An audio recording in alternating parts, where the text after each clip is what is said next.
안녕하세요. 이야기를 통해 마음을 정리하는 시간, 다정한 이야기입니다. 사람은 어떤 말을 믿고 사는지에 따라 하루의 무게가 달라지는 것 같습니다. 누군가 툭 던진 한마디가 괜히 마음에 걸려 하루 종일 생각날 때가 있습니다. 별것 아닌 말이었는데도 그 말이 내 삶을 규정해버리는 것처럼 느껴질 때가 있습니다. 특히 좋지 않은 말은 이상하게도 오래 남습니다. 이건 안 될 거야. 이제 끝이야. 그 말을 스스로 반복하다 보면 아직 일어나지도 않은 일을 이미 정해진 것처럼 받아들이게 됩니다. 그런데 가끔은 아주 단순한 생각 하나가 그 흐름을 바꾸기도 합니다. 똑같은 상황인데도 어떤 사람은 불안 속에 머물고 어떤 사람은 웃으면서 다른 길을 찾아냅니다. 결국 차이는 상황이 아니라 그 상황을 바라보는 마음이 아닐까 싶습니다. 오늘 이야기는 그 마음의 방향에 대해 생각해 보게 합니다. 이미 정해졌다고 믿었던 길이 사실은 그렇지 않을 수도 있다는 것. 우리가 붙잡고 있던 두려움이 생각보다 단단하지 않을지도 모른다는 것.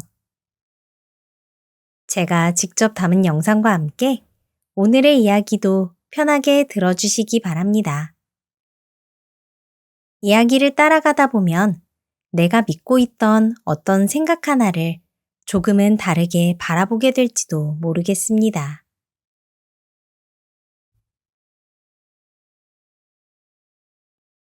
(3년) 고개. 옛날에 넘어지면 3년밖에 못 산다는 전설이 있는 고개가 하나 있었습니다. 사람들은 이 고개를 3년 고개라고 부르며 고개를 넘을 때마다 넘어지지 않으려고 조심조심 기어가느라 너무나 힘들었습니다. 그러던 어느 날 꼬부랑 할아버지가 마을 잔치에 갔다가 술이 거나하게 취해서 3년 고개를 넘고 있었습니다. 비틀비틀 간신히 3년 고개를 넘고 있던 할아버지는 갑자기 수풀에서 바스락 하는 소리에 사나운 짐승이라도 숨어 있는 줄 알고 깜짝 놀라 그만 넘어지고 말았습니다. 할아버지는 그 자리에서 아이고, 나는 이제 3년밖에 못 살겠구나 하며 땅을 치고 울었습니다. 세월이 흘러 어느덧 3년째가 되었습니다. 살 날이 얼마 남지 않았다는 생각에 할아버지는 그만 몸져 눕고 말았습니다. 아이고, 할멈, 난 이제 죽을 날도 얼마 안 남았구려. 내가 죽거든. 아, 영감, 그런 소리 마세요. 곧 의원을 불렀으니 정신 차리세요. 할머니는 시름시름 하는 할아버지를 위해 마을에서 가장 용하다는 의원을 불러왔습니다. 의원은 할아버지의 얼굴도 보고 배도 만져보고 눈과 입도 벌려보았습니다. 죄송합니다. 도대체 이게 무슨 병인지 전혀 모르겠습니다. 정말 3년 고개에 저주라도 걸린 건가? 의원은 그렇게 말하고는 할아버지의 집을 떠났습니다. 다음 날 어린 손자가 할아버지가 아프다는 소식을 듣고 찾아왔습니다. 아니, 할아버지, 어쩌다 병이 나신 거예요? 라고 물었습니다. 내가 3년 고개에서 넘어졌단다. 이제 거의 3년째가 되어가니 이 할애비가 살 날이 얼마 남지 않았구나. 근데 정말로 온몸에 힘이 하나도 없는 것이 곧 죽을 건가 보다. 영감, 그런 소리 말라니까. 손자 앞에서 못하는 소리가 없어요. 그러자 어린 손자가 곰곰이 생각하더니 말했습니다. 아하, 할아버지. 그런데 그럼 그 고개는 넘어지면 3년밖에 못 사는 건가요? 그렇지. 그렇다면 2번 넘어지면 6년, 3번 넘어지면 9년을 사시겠네요. 어린 손자의 말을 들은 할아버지는 갑자기 없던 힘이 생긴 듯 자리에서 벌떡 일어났습니다. 옳거니. 할아버지는 곧장 3년고개로 달려갔습니다. 3년고개에 도착한 할아버지는 고개에서 대굴대굴 구르기 시작했습니다. 한 번에 3년, 10번에 30년이네. 넘어질수록 오래 사니 어디 한번 굴러보세. 할아버지는 계속해서 굴렀습니다. 뒤따라온 손자가 걱정되는 듯 말했습니다. 아니, 할아버지, 괜찮으세요? 그럼 괜찮다마다. 갑자기 젊어지는 기분인걸. 하하, 할아버지, 그렇게 많이 구르시니 100년은 거뜬히 사시겠어요. 100년씩이나? 어허, 우리 손자 덕분에 이 할애비가 장수하겠구나. 그러지 말고 너도 와서 같이 굴러라. 할멈, 이리 와서 구르라니까. 그렇게 할아버지는 그 뒤로도 한참을 대굴대굴 굴렀습니다. 그 뒤로 3년고개는 조용할 날이 없었습니다. 마을 사람들이 그 소식을 듣고 모두 3년고개에서 굴렀기 때문입니다. 마을 사람들에게 공포의 대상이었던 3년고개는 그 후로 장수고개로 사랑받는 고개가 되었다고 합니다.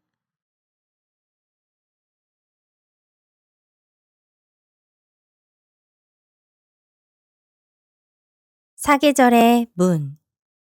옛날 어느 마을에는 3명의 학생들이 한 절에서 함께 수년 동안 공부를 마치고 하산을 하게 되었습니다. 3명의 학생들은 열심히 공부를 했기에 내려가서 무엇을 하든 크게 성공을 할 수 있을 것이라 자신했습니다. 세 학생은 어려서부터 함께 자라며 공부했기에 친형제처럼 친했고 절에서의 마지막 날이 되자 아쉬운 마음에 밤새 이야기꽃을 피웠습니다. 우리 이제 헤어지면 언제 다시 만날 수 있을까? 아무리 바빠도 10년에 한 번씩은 꼭 만나기로 하세. 좋네, 그렇게 하세. 그렇게 다음날 아침 절의 주지 스님에게 3명의 학생이 하직 인사를 올리니 이 주지 스님은 3명의 학생들에게 물었습니다. 그래, 너희는 장차 무엇을 소망하느냐? 그러니 세 학생들이 각기 말했습니다. 저는 평양 감사가 되고 싶습니다. 저는 이 나라에서 제일 가는 갑부가 되고 싶습니다. 저는 스님처럼 되고 싶습니다. 그렇게 세 학생들이 소원을 대답하였습니다. 그러니 주지 스님이 말했습니다. 너희들의 소원이 이루어지려면 앞으로도 꾸준히 노력해야 할 것이다. 하지만 명심하거라. 욕심이 지나치면 독이 되는 법이니라. 그러니 끊임없이 정진하되 마음을 항상 경계하거라. 네, 스승님. 그렇게 세 사람은 주지 스님의 말을 잊지 않고 하산을 하여서도 열심히 공부를 하고 노력했습니다. 첫 번째 학생은 과거에 급제하여 여러 고을의 수령을 거쳐 마침내 평양 감사가 되었습니다. 두 번째 학생은 장사에 뛰어난 재능을 보여 전국 팔도에 상점을 두고 수많은 재물을 모았습니다. 세 번째 학생은 깊은 산속 절에 들어가 수도에 정진하여 높은 경지에 이른 스님이 되었습니다. 그렇게 세 사람은 자신들의 소원을 이룰 수 있었습니다. 세월이 흘러 어느 날 평양감사가 된 사람이 행차를 하고 있었는데 스님이 나타나서는 그 평양감사에게 합장하며 반갑게 인사했습니다. 이보게, 자네가 아닌가? 오랜만일세. 허허, 그동안 안녕하셨는가? 평양감사가 되었다는 소식을 들었네. 축하하네. 평양감사는 옛 친구를 만났다고 좋아하며 나졸들을 주막에서 기다리게 하고 스님이 된 친구를 따라 절에 갔습니다. 이보게, 우리 절에서 차 한잔하며 옛날 이야기 좀 하게나. 갑부가 된 친구 이야기도 듣고 싶고 말일세. 그래 좋네. 그 친구는 어떻게 지내는지 궁금하구만. 절에 도착하자 스님은 평양감사를 작은 정원으로 안내했습니다. 그 정원에는 4개의 문이 있었습니다. 이보게, 여기 좀 보게나. 내가 자네에게 특별한 것을 보여주겠네. 스님은 첫 번째 문을 열었습니다. 그러자 눈부신 봄 풍경이 펼쳐졌습니다. 온 산에 진달래와 개나리가 만발하고 나비들이 날아다니며 새들이 지저귀는 모습이 마치 그림 같았습니다. 오, 이게 어찌 된 일인가? 이 추운 겨울에 봄 풍경이. 평양감사는 그 문 안으로 들어가 봄꽃 사이를 거닐었습니다. 봄바람이 불어오고 따스한 햇살이 내리쬐었습니다. 감사는 너무 황홀하여 그 봄 풍경을 한참 동안 구경했습니다. 자, 이제 이쪽을 보게나. 스님이 두 번째 문을 열자 이번에는 푸르른 여름 풍경이 펼쳐졌습니다. 시원한 계곡물이 흐르고 울창한 나무들이 그늘을 만들고 있었습니다. 감사는 그곳에서 시원한 계곡물에 발을 담그고 한참을 쉬었습니다. 아, 이런 경치가 세상에 있을 줄이야. 세 번째 문을 열자 단풍이 물든 가을 풍경이 나타났습니다. 산 전체가 붉고 노랗게 물들어 있었고 곳곳에 주렁주렁 열매가 맺혀 있었습니다. 감사는 그 아름다운 단풍 사이를 거닐며 감탄했습니다. 네 번째 문을 열자 하얀 눈이 소복이 쌓인 겨울 풍경이 펼쳐졌습니다.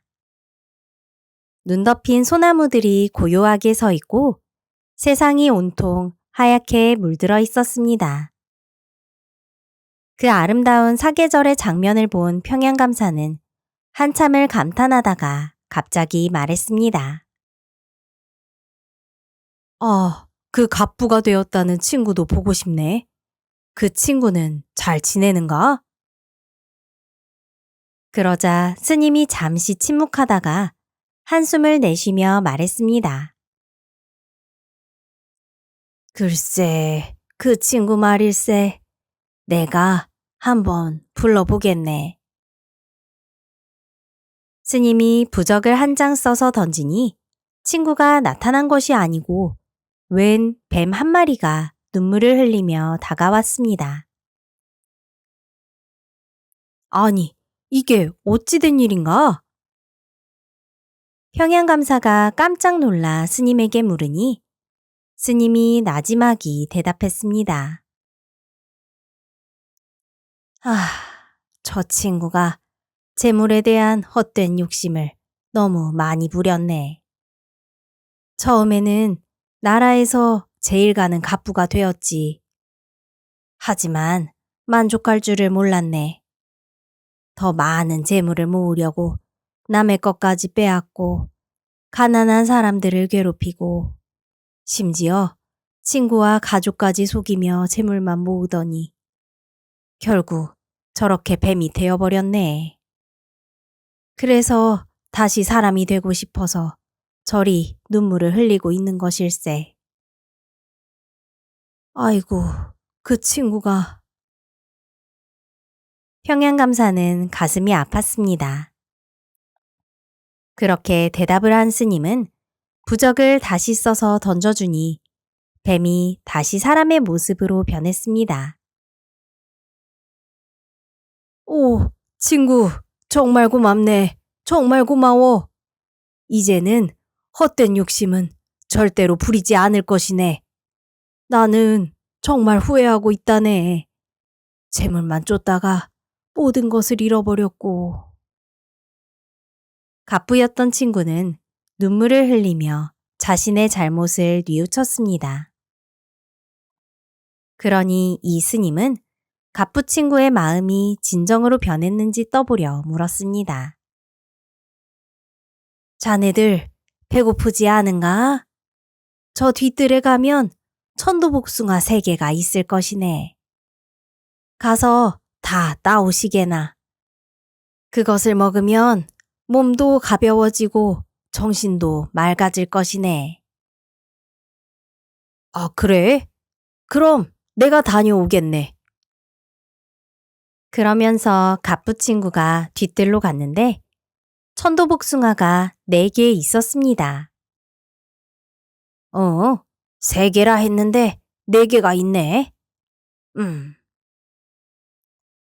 이 갑부는 또 욕심이 생겨 1개를 몰래 따먹고 3개만 가져왔습니다. 자, 여기 있네. 참으로 탐스러운 복숭아로구먼. 새 친구는 복숭아 3개를 나누어 먹고 한참을 그동안의 회포를 풀었습니다. 그동안 정말 그리웠네. 우리 다시는 이렇게 오랜 시간 떨어져 있지 말게. 그래, 이제부터는 자주 만나세.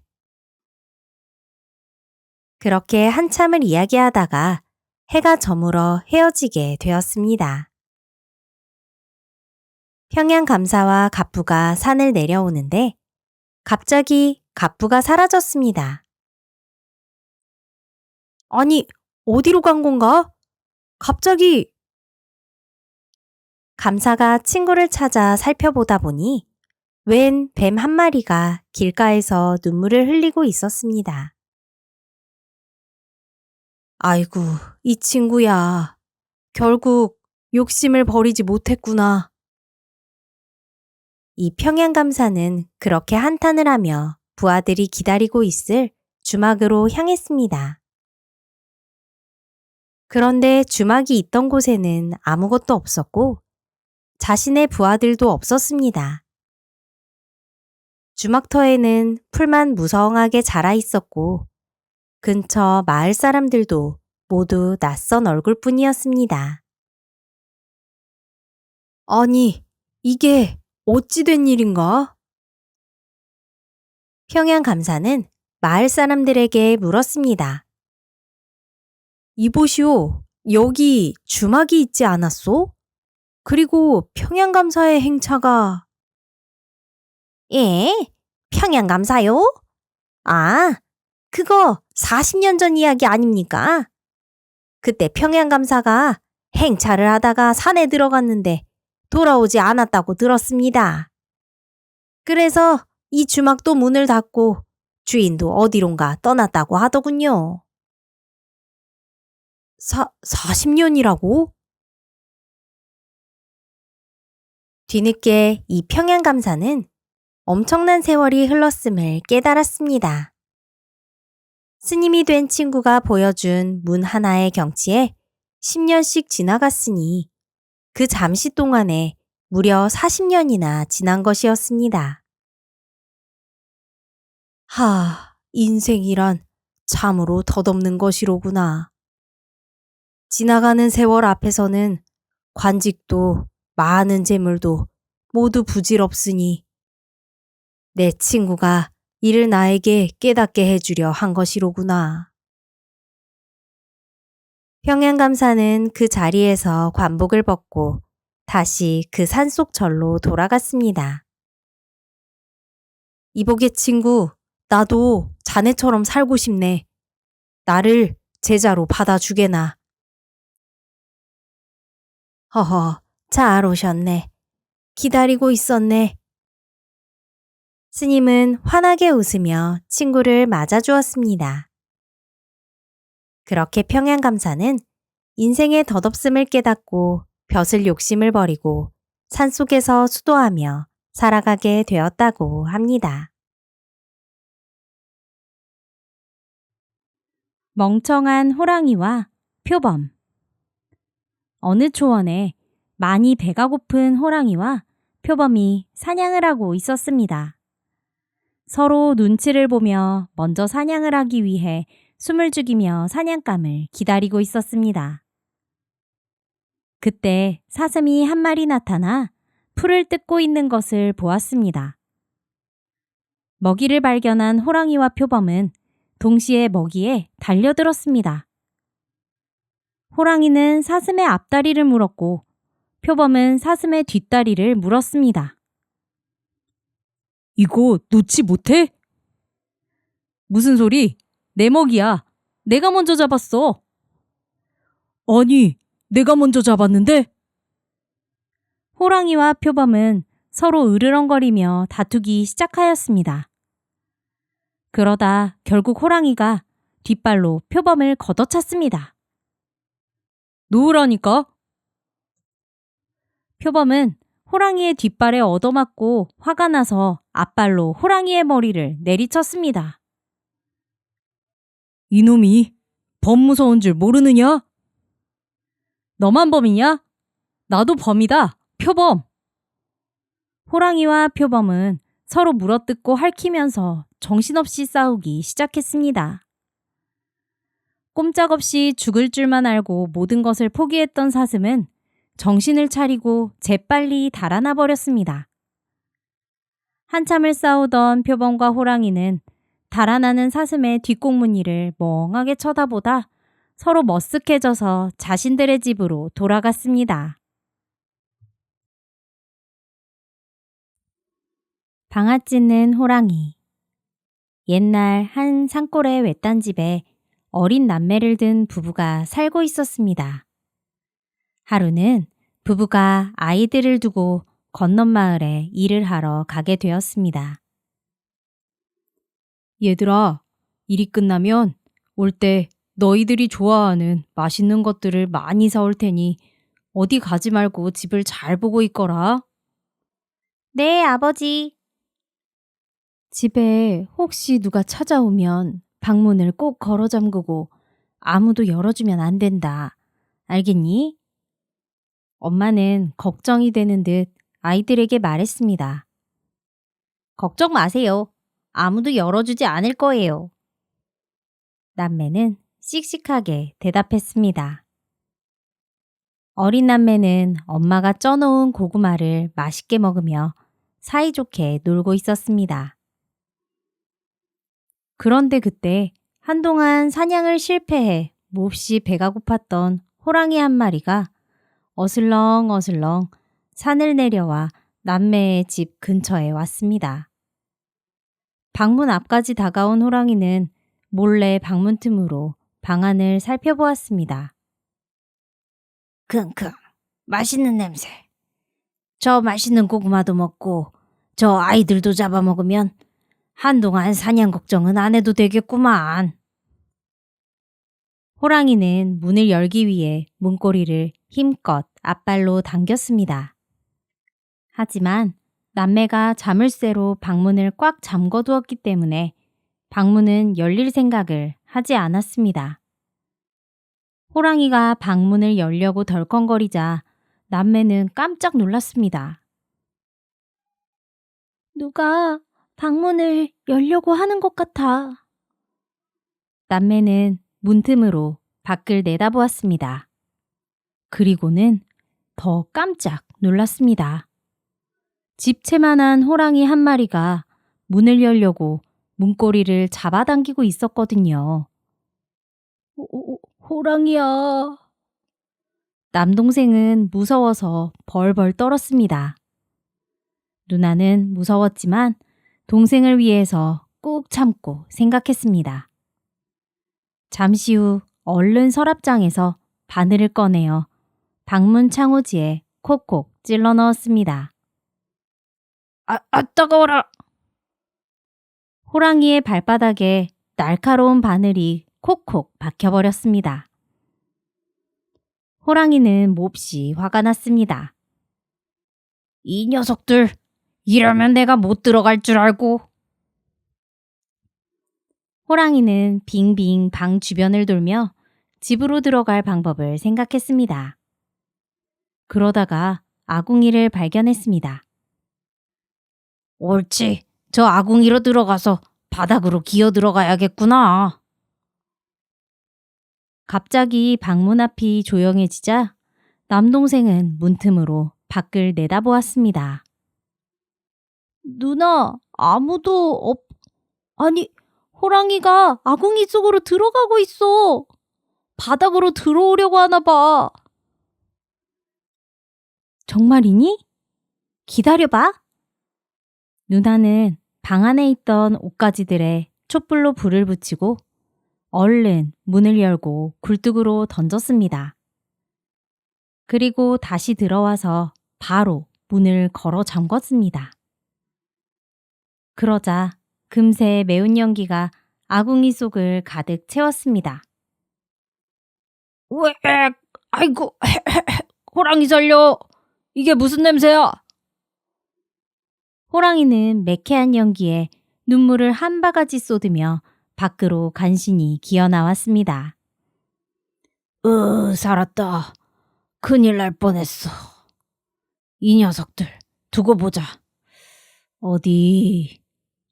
호랑이는 잠시 집 주변을 살폈습니다. 옳거니, 이번엔 지붕을 뚫어버려야겠다. 호랑이는 기둥을 타고 지붕으로 올라갔습니다. 누나, 이번엔 호랑이가 지붕으로 올라가는데? 지붕을 뚫고 내려올 건가 봐. 이게 웬걸. 천장에 구멍이 뻥 뚫리며 호랑이의 앞발이 그 틈으로 쑥 하고 빠져나왔습니다. 그 앞발은 천장 이곳저곳을 더듬으며 잡고 바닥으로 내려올 부분을 찾고 있었습니다. 으아, 호랑이다! 남동생이 소리를 질렀습니다. 누나는 놀란 마음을 간신히 진정시키고 뜨겁게 삶아진 고구마들을 호랑이가 내려올 만한 곳에 두었습니다. 호랑이는 앞발로 지붕 기둥을 하나 잡고는 뒷발을 쭉 뻗어 바닥으로 내려오다가 그만 뜨거운 고구마에 발바닥이 닿게 되었습니다. 으악! 호랑이는 너무 뜨거워 뒷발을 들었습니다. 지붕 기둥에 매달려서 뒷발을 내렸다가 뜨거우면 다시 올리고를 계속하게 되었습니다.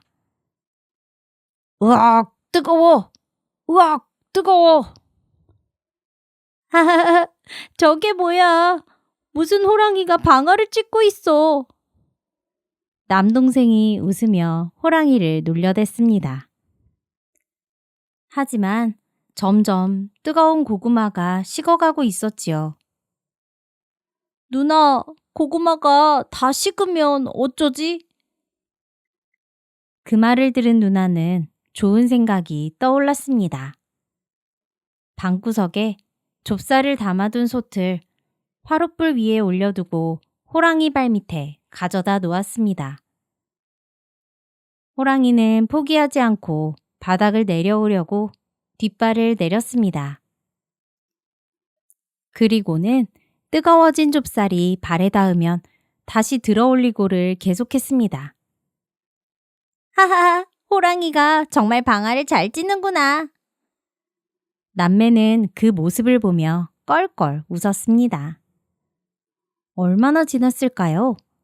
일을 마치고 손에 맛있는 간식을 사오던 부부는 지붕 위에 뚫린 구멍으로 웬 커다란 호랑이가 매달려 엎드려 있는 것을 보고 깜짝 놀랐습니다. 세상에나, 여보, 우리 집에 호랑이가 매달려 있어요. 이럴 수가? 보아하니 기운이 빠져 있는 것 같은데 아이들이 위험하니 빨리 묶어버립시다. 아버지는 힘이 빠져 간신히 숨만 헐떡거리고 있는 호랑이를 동아줄로 집 기둥에 꽁꽁 묶어버렸습니다. 그리고는 방 안에 있는 아이들에게 소리쳤습니다. 얘들아, 무사하니? 그러자 남매는 반가운 부모님의 목소리에 방문을 열고 달려나왔습니다. 그럼요. 호랑이가 방아를 찧어줘서 여기 좁쌀이 아주 맛있게 빠졌어요. 남동생이 좁쌀이 든 솥을 자랑하듯 내보였습니다. 그래, 잘했구나. 무사해서 다행이다. 부부는 안도의 한숨을 내쉬었습니다. 남매의 지혜로운 대처로 네 식구는 무사히 위험을 벗어날 수 있었습니다. 아무리 무섭고 두려운 일이 있더라도 침착하게 생각을 하면 분명 이겨낼 수 있는 방법이 있습니다.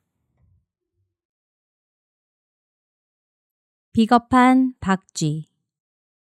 넓은 아프리카 초원에서 사자무리가 사냥을 하고 있었습니다.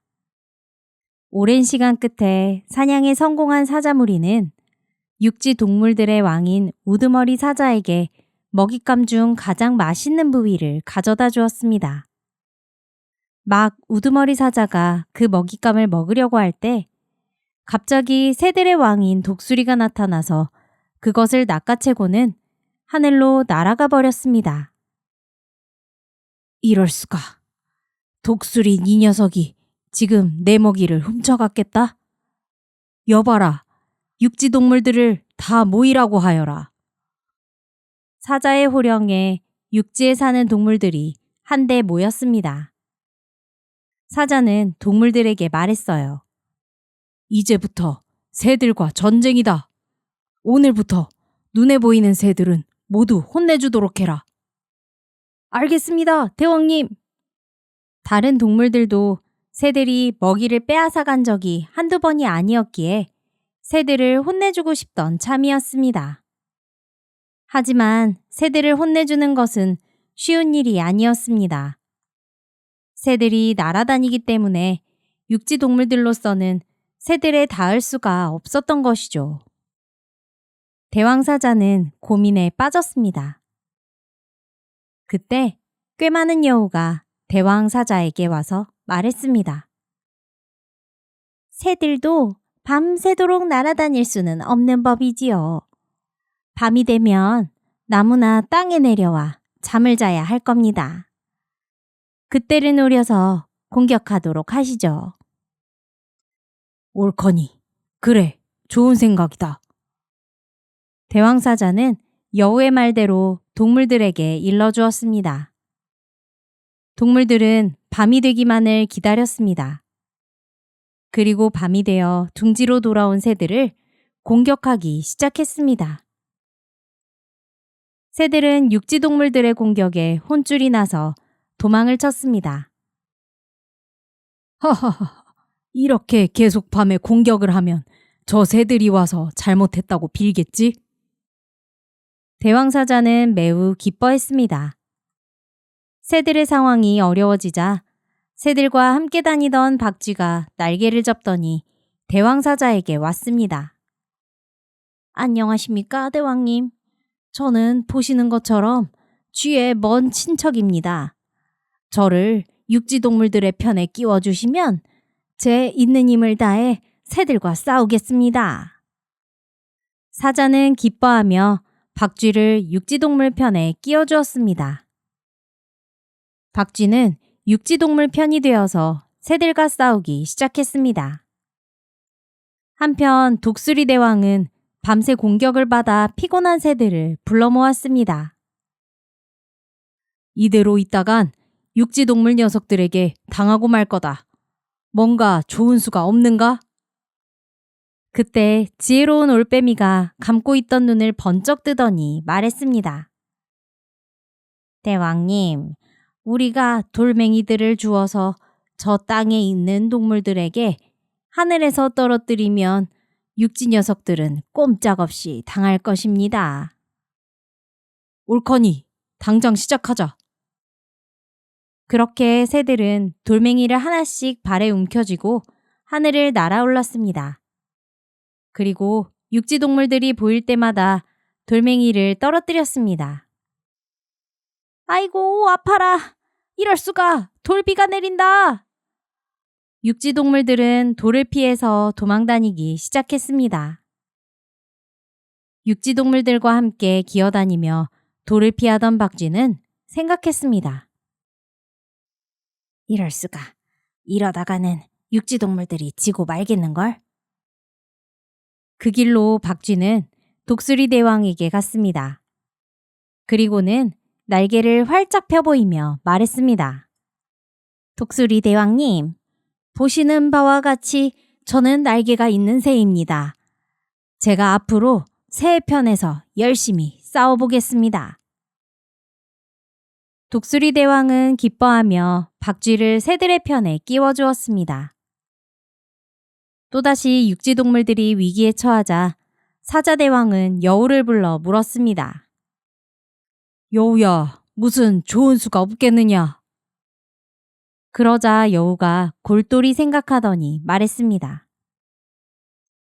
돌을 맞아도 끄떡없는 단단한 코끼리나 코뿔소를 앞장 세워야겠습니다. 오, 그래. 그 다음엔? 대왕사자가 눈을 반짝이며 물었습니다. 그리고 돌 잘 던지는 원숭이들을 코끼리와 코뿔소 아래 숨겨두었다가 새들이 코끼리와 코뿔소에게 돌을 던지고 나면 원숭이들이 하늘로 단단한 열매들과 돌멩이를 던지면 됩니다. 과연, 똑똑한 여우로다. 사자대왕은 여우의 말대로 하였습니다. 새들이 돌을 아무리 떨어뜨려도 코끼리와 코뿔소의 단단한 피부는 돌들을 다 튕겨냈습니다. 그때 코끼리의 배 밑에 숨어있던 원숭이들이 모아놓은 열매들과 돌멩이들을 새들에게 던져댔습니다. 이때까지 이기고 있던 새들은 다시 돌멩이를 맞고 도망을 치며 쫓기는 신세가 되었습니다. 이 모습을 본 박쥐는 다시 육지동물들의 편으로 돌아갔습니다. 그리고 그러다가 다시 새들이 이기기 시작하면 또 새들의 편으로 돌아섰습니다. 한참 후에 엎치락 뒤치락 싸움에 지친 육지동물들과 새들은 싸움을 그만두기로 하였습니다. 독수리 대왕과 사자 대왕도 서로 화해를 하게 되었지요. 그런데 그동안 비겁하게 이쪽 저쪽을 왔다 갔다 했던 박쥐는 어느 쪽에도 낄 수가 없었습니다. 육지동물들과 새들이 그동안 박쥐가 했던 행동을 모두 알게 되었던 겁니다.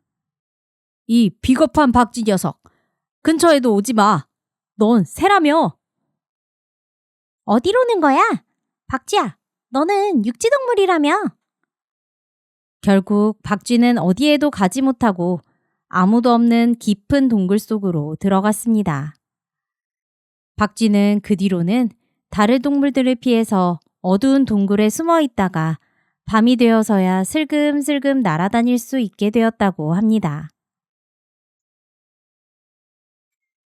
소가 된 게으름뱅이. 어느 마을에 일하기를 너무 싫어하는 게으름뱅이가 살았습니다. 그 게으름뱅이를 보는 아내는 답답해서 속이 터질 지경이었습니다. 아내는 게으름뱅이 목까지 열심히 일을 해야 했습니다. 여보, 어디 가서 나무라도 좀 해와 보세요. 언제까지 그렇게 누워 있을 거예요? 아내의 잔소리를 견디지 못하고 하는 수 없이 게으름뱅이는 집을 나섰습니다. 집을 나선 게으름뱅이는 곧장 나무를 하러 가지 않고 또 게으름을 피우며 여기저기 쉴 곳을 찾아다니다가 나무 아래에 누웠습니다. 나무 그늘에서 시원한 바람을 맞고 있던 게으름뱅이는 멀리서 어기적 풀을 뜯고 있는 소 한 마리를 보았습니다. 거참 소팔자가 상팔자구먼. 저렇게 느긋하게 풀이나 뜯으면서 살고 싶네 그려. 게으름뱅이는 부러운 듯 소를 쳐다보며 생각했습니다. 그때였습니다. 웬 노인이 그런 게으름뱅이에게 다가와 말했습니다. 여보게 자네, 저 소처럼 되고 싶은 겐가? 게으름뱅이는 대답했습니다. 네, 저 소처럼 되고 싶네요 정말. 그러자 노인은 게으름뱅이에게 자신을 따라오라고 말했습니다. 게으름뱅이는 마치 무엇이 쓰인 것처럼 노인을 따라 나섰습니다. 노인은 산속 깊은 곳에 다 쓰러져가는 창고로 게으름뱅이를 이끌었습니다. 그 창고의 문을 여니 그곳에는 엄청나게 많은 종류의 가면탈이 걸려 있었습니다. 자, 마음에 드는 가면탈을 골라서 써보게나. 아, 소의 가면탈은 저쪽에 있고. 게으름뱅이는 소의 가면탈을 골라서 뒤집어 썼습니다. 이게 뭐지? 갑자기 탈이 얼굴에 찰싹 달라붙었습니다. 그러더니 머리에서 소의 뿔이 불쑥 자라났습니다. 머리에 뿔이 생겼네. 뿔이 다 자라자 이번에는 온몸에 소털이 수북하게 자라나기 시작했습니다. 엉덩이에선 꼬리가 쑥 하고 나왔습니다. 게으름뱅이는 너무 신기해서 노인에게 무슨 일이냐고 말하려 했는데 입에서는 그저 음무 소리만 날 뿐이었습니다. 순식간에 게으름뱅이는 소로 변하고 말았습니다. 노인은 태연히 소의 고삐를 끌고는 장터로 끌고 갔습니다. 장터의 소시장에 게으름뱅이를 데려가자 사람들은 소를 구경하기 위해 하나둘 모여들었습니다. 사람들은 소가 된 게으름뱅이의 입을 벌려보기도 하고 몸을 툭툭 두드리기도 하였습니다. 아니 뭐 하는 거야? 게으름뱅이는 말을 해보려고 열심히 소리를 내었지만 소리만 났습니다. 거참 소리가 우렁차니 건강한 놈이구만. 한 농부가 소가 된 게으름뱅이를 마음에 들어해 사게 되었습니다. 이 소는 물을 먹으면 안 됩니다. 그럼 죽어버릴 거예요. 노인은 농부에게 당부하며 소를 팔았습니다. 농부의 집으로 끌려온 게으름뱅이는 농부의 농과 밭에서 쉴 새 없이 일하게 되었습니다. 게으름을 피우면 채찍으로 때려대니 일을 안 할 수가 없었습니다. 힘들다고. 난 소가 아니야. 외치고 싶었지만 소리는 계속 소리만 났습니다. 매일을 그렇게 낮에는 일을 하고 밤이나 돼서야 외양간 구석에서 몸을 뉘이고 쉴 수 있었습니다. 밤마다 게으름뱅이 소는 하고 구슬프게 울었습니다. 새벽이 밝아오자마자 농부는 소를 끌고 일을 나가려 하였습니다. 몸이 너무 힘든 게으름뱅이 소는 움직이지 않으려 버텼습니다. 도대체 건강한 놈인 줄 알고 샀더니만 왜 이렇게 게으른 거야? 농부는 소에게 채찍질을 하며 억지로 밭으로 끌고 갔습니다. 마침 밭으로 가던 중 무밭을 지날 때였습니다. 소가 된 게으름뱅이는 문득 노인이 했던 말이 떠올랐습니다. 그래, 물을 먹으면 죽는다고 했지. 이렇게 사느니 차라리 물을 먹고 죽는 게 나을지도 몰라. 소는 농부를 뿌리치고 있는 힘껏 무밭으로 들어갔습니다. 아니, 이 소가 미쳤나? 왜 이래? 소는 있는 힘껏 물을 뽑아서 우적우적 씹어 먹었습니다. 물을 꿀꺽 삼키자 갑자기 몸이 이상해졌습니다. 소의 꼬리가 쑥 빠지고 온몸의 소털들이 빠지기 시작했습니다. 그리고 머리에 난 뿔까지 뚝 떨어지더니 다시 예전 게으름뱅이의 모습으로 돌아왔습니다. 으악! 귀신이다! 농부는 기겁을 하며 도망쳤습니다. 도망가는 농부에다 대고 게으름뱅이는 그동안 하고 싶었던 말을 외쳤습니다. 너는 소가 아니란 말이다! 게으름뱅이는 그 길로 곧장 자신의 집으로 돌아갔습니다. 아내는 없어진 줄 알았던 남편을 보고 주저앉았습니다. 여보, 어딜 간 거예요? 제가 잔소리를 많이 해서 집을 나간 줄 알고 얼마나 걱정했다고요. 게으름뱅이는 그런 부인을 끌어안고 눈물을 흘렸습니다. 여보, 미안하오. 앞으로 내 다시는 게으름을 피우지 않을 것이오. 게으름뱅이는 그 뒤로 절대로 게으름을 피우지 않고 소처럼 열심히 일하게 되었다고 합니다. 오늘 이야기는 게으름뱅이 총각이 결국 소가 되어버린 사연이었습니다. 그는 늘 일을 미루고 놀기만 하다가 마침내 사람의 모습은 사라지고 소가 되어 밭을 갈며 고된 삶을 살게 됐습니다. 게으름의 대가가 얼마나 무서운지 몸소 보여준 셈이지요. 겉으로는 남 탓, 상황 탓을 하며 살았지만 사실 게으름은 스스로 만든 굴레였습니다. 부지런히 살았다면 사람으로서의 기쁨을 누렸을 텐데 결국 스스로 선택한 게으름이 그의 인생을 바꿔놓은 겁니다.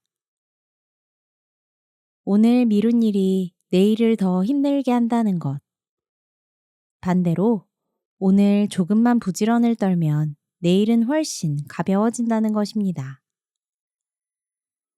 꾸준히 움직이고 성실히 살아가는 것이 결국 나를 지켜주는 가장 확실한 길이라는 걸 잊지 말아야겠습니다. 오늘 하루도 수고 많으셨습니다. 혹시 아직 미뤄둔 일이 있다면 잠들기 전 작은 것 하나라도 정리해 두시면 어떨까요? 그게 내일의 나를 한결 편하게 만들어줄 겁니다. 다음에 또 다른 이야기로 찾아뵐게요. 편안한 밤 되세요.